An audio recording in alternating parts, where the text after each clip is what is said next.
I-share ko lang ang experience namin about sa Baguio Transient.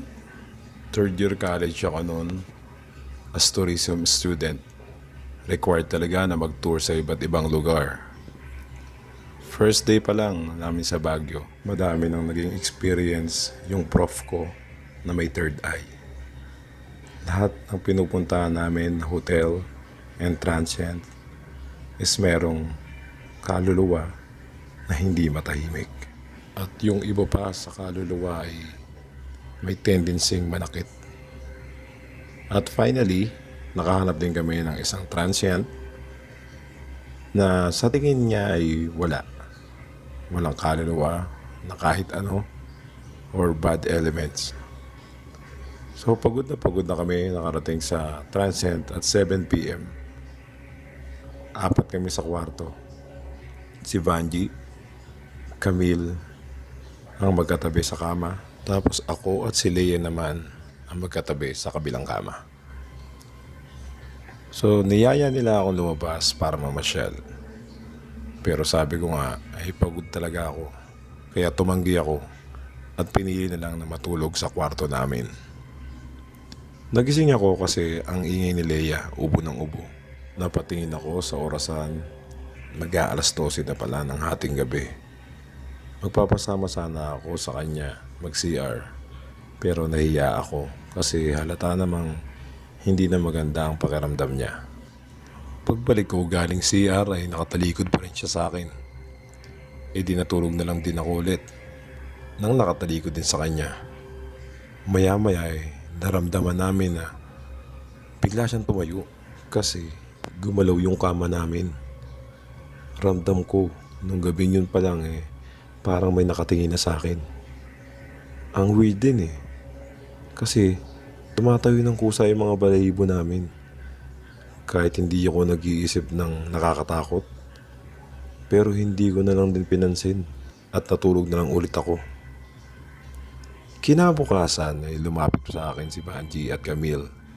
Takot na nagkukwento na sabi may multo raw kagabi. Naalimpungatan daw kasi sila mga past 12 ng gabi.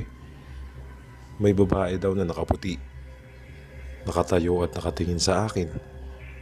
Ang sabi ko naman ano ka ba? Si Leia yun. Nakita ko nga din siya bumangon. Lakas pa nga ng ubo Pero natigilan ako nang sinabi niya, "Ano ka ba, Monique? Wala kang katabing natulog dyan sa kama mo kagabi. Multo ang katabi mo. Dahil si Leia sa kabilang kwarto natulog kagabi. Tayong tatlo lang nandito kaya imposible yung sinasabi mo. Gusto mo punta pa natin si Leia sa kabila para maniwala ka?" Bigla akong natahimik. Nagsinkin uli sa akin ang sinabi niya, "Ano ka ba, Monique? Wala kang katabing natulog dyan sa kama mo kagabi. Multo ang katabi mo." Paulit-ulit sa isip ko ang sinabi sa akin ni Vanji at Camille. Totoo ba? Kaya pala ganun ang pakiramdam ko kagabi. Pinananayuan ako ng balahibo at pakiramdam ko may nakatingin sa akin. Hindi ko naman naisip na totoo pala ang sinasabi ni Prof tungkol sa mga kaluluwa na hindi matahimik at nanggugulo sa mga ordinaryong tao. Nagkatingin ng kaming tatlo at unahang tumakbo palabas sa kwarto habang sumisigaw.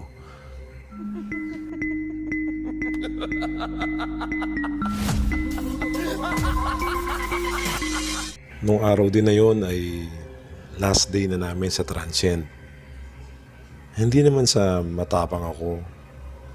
Hindi lang talaga ako mapaniwalain sa mga kwento, lalo na sa mga kwento ng kaklase ko. Sa katunayan, last day na namin ngayon. At mamaya, uwi na kami. Nasa loob na ako ng CR at gising na gising ako ng time na yon. Inilapag ko yung shampoo na nasa sachet at toothpaste na nasa sachet. Pati sabon at toothbrush. Isinampay ko yung tuwalya ko para hindi mabasa. Nakakagulat ang mga sumunod na nangyari. Paglingon ko sa gamit ko, lahat ng pampaligo ay bukas na. Ang toothpaste, shampoo, pati ang toothbrush ko may laman na. Nakalagay na yung toothpaste sa toothbrush ko. Grabe, sobrang panayo ng balahibo ko at hindi ako nakagalaw. Nang mag-sink in sa utak ko ang nangyari, sa sobrang takot ko napatakbo ko palabas. Iniwan ko lahat ng gamit ko. Hindi ko alam kung namalikmata lang ba ako o talagang pinaglaruan ako ng mga kaluluwa na hindi matahimik sa transient sa Baguio.